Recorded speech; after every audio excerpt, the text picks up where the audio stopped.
We're talking all things London Marathon this hour on the show. We're expecting to see 50,000 runners this weekend taking on the London Marathon after year two of it being postponed. So good to have it back this year. Just feels a little bit more normal, doesn't it? And even if you're a professional or maybe a beginner, it's a pretty hard run. It's a challenge for everyone, isn't it? So we thought, why not get some professionals on the show to give you some tips, because I don't have a clue. Joining me now is leading physio in Solihull, working at Urban Body, Phil Evans. Hi, Phil. Hi, Phil. Can you hear me okay? I can, mate. How are you? I'm very good, thank you. How are you? I am good, thank you. And you're not alone. We've got a body coach as well. Arj is on the show. Hi, Arj. Hi, Dan. How are we doing? I'm good, thank you. Thank you so much both for coming on the show because, as I say, I don't have a clue. I wouldn't know where to start when it comes to running. I'm an avid walker, okay? I love my countryside walks. I can walk for miles, but I don't run. So Right. for anyone that is running the London Marathon on Sunday, you guys are the people to talk to. Phil, we'll start with you if that's okay. Urban Body, what on earth is that? Tell me all about it. So Urban Body is a physio clinic based in Solihull, where we help people achieve and maintain optimal health and performance through physiotherapy and rehabilitation. We help a wide variety of people, and we work with more recently a lot of runners, and that's I've worked with numerous athletes from Team GB, Commonwealth, and more recently Weekend Warriors to your Couch to 5K guys.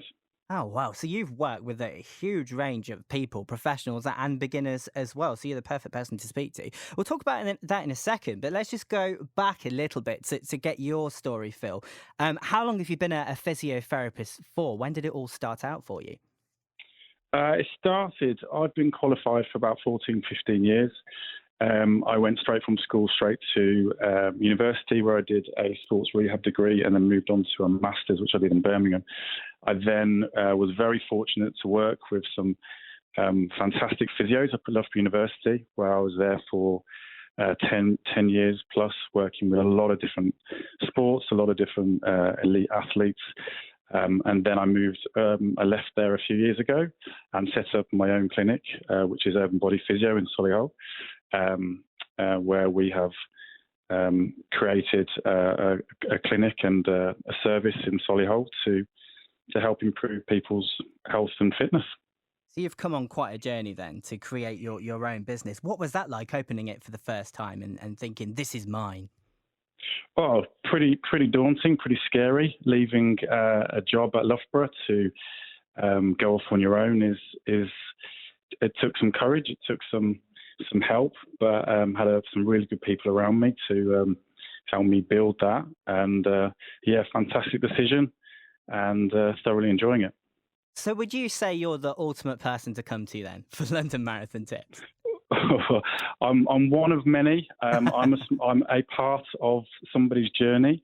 So I would say my side of things is more for injury prevention. We get a lot of people planning their marathons that have never run really, and they break down.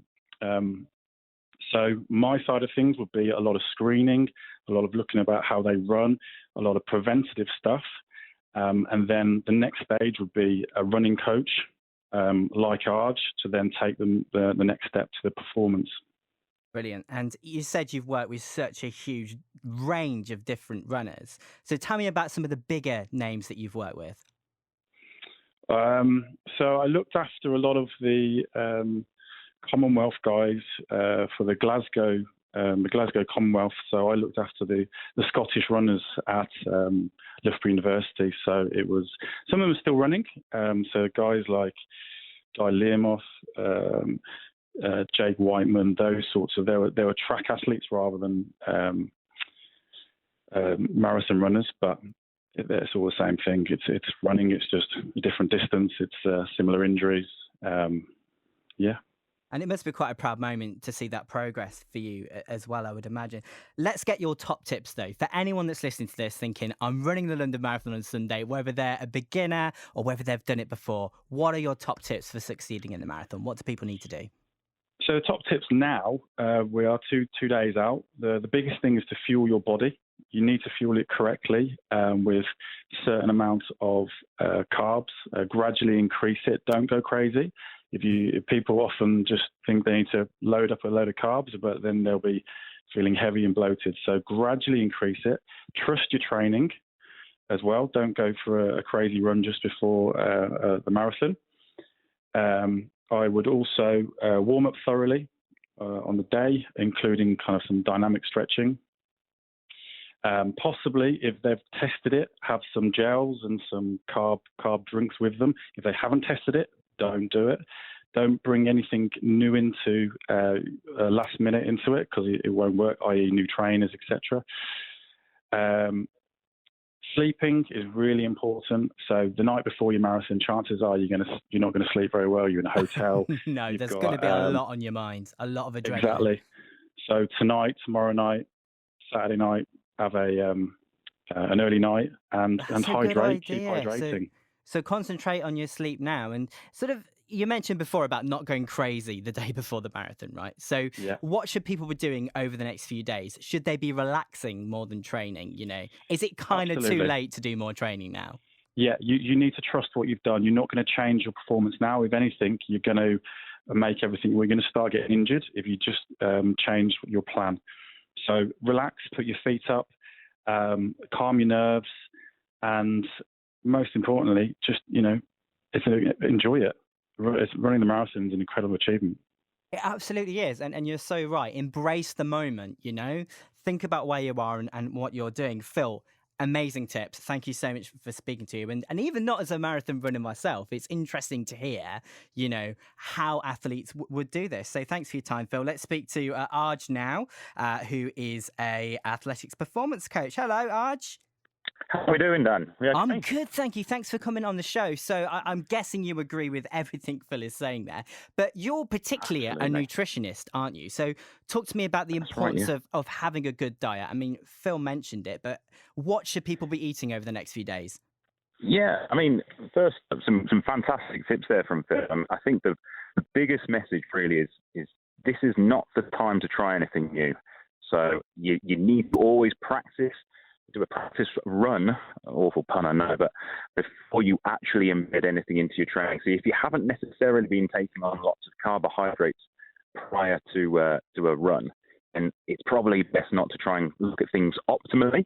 But there are definitely ways we can encourage a little bit of nutrition into your diet in the next couple of days. I'm sure there's many people listening who have heard about carbohydrate loading. And it's these big pasta parties, where they're consuming loads and loads of pasta. Hang on a minute, a pasta party? What? Yeah. Have you not been to one, Dan? No, I've never heard of this in my life. What on earth is a pasta party? It's basically the real reason everyone does marathon running. It's the way of taking on lots of carbohydrates through something like pasta. Traditionally, we would get together a few nights before the marathon. Oh my word! Consume awful amounts of carbohydrate. So do you recommend this or not? Is this a good overall, idea? Probably not the party bit, but overall, yes, start consuming some carbohydrates. It is too late now to do any of the practice work.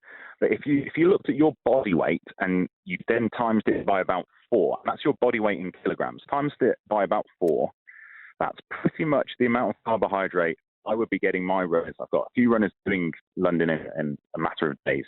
But over the next couple of days, I will be aiming for those individuals to consume about 4 grams of carbohydrate per kilogram of body weight each day. And these are things like white pasta, white potato, everything white and starchy, which the alarm bells go off in your head thinking, oh, I've been told not to have white starches in the past.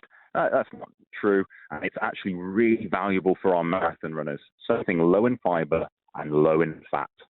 And what about the performance side of things? Would you add anything to what Phil has said about getting the best out of your run?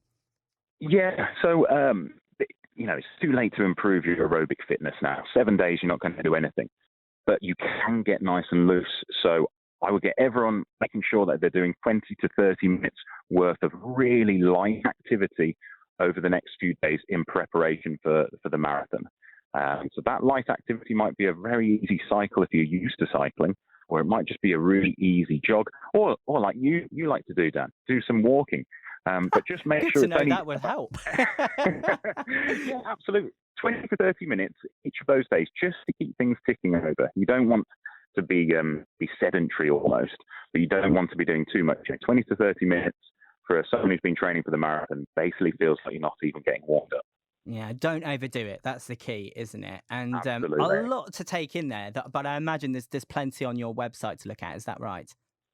Absolutely, yeah. There's actually a few articles about the Olympics and how people are training for that. And yeah, contact details, social media, that kind of thing. People ask questions. I'm more than happy to answer them over the next couple of days. And before we go, there's something that's intrigued us about your website. We're having a look earlier. There's a quote on there that says, "I am tired of people being misled." What on earth does that mean? Yeah, so if you go on the internet, you switch on the TV, or you look at a newspaper, you now see so much information which is either confounding or just completely incorrect, really. I'm not a great marketeer, but I do know nutrition and I do know how to train down to the scientific underpinning. And it's really about trying to clear the message. Things are actually very, very simple to do. I take the complicated elements, and then if I can't explain it in a simple manner for other people, your listeners, then I'm pretty sure I don't know it well enough myself. So trying to clarify some of those myths that exist, for example, the one about not having white carbohydrates, carbohydrates not necessarily being good for your health, like I kind of hinted at earlier, they are actually really good. It's just about using them in the right manner. Absolutely. And so the key points there, stick to the experts, stick to the professionals, don't overdo it, just do a little bit and try and get as much relaxation as you can as well. Well, listen, thank you so much, Arj, for coming on the show, owner of Performance Physique. Absolutely Thanks great to for have your having me, Dan. expertise tonight. Thank you so much. And no pasta parties, yeah? I'm off for one now. Oh, really? Thank you, guys. That was awesome. It's BBC CWR.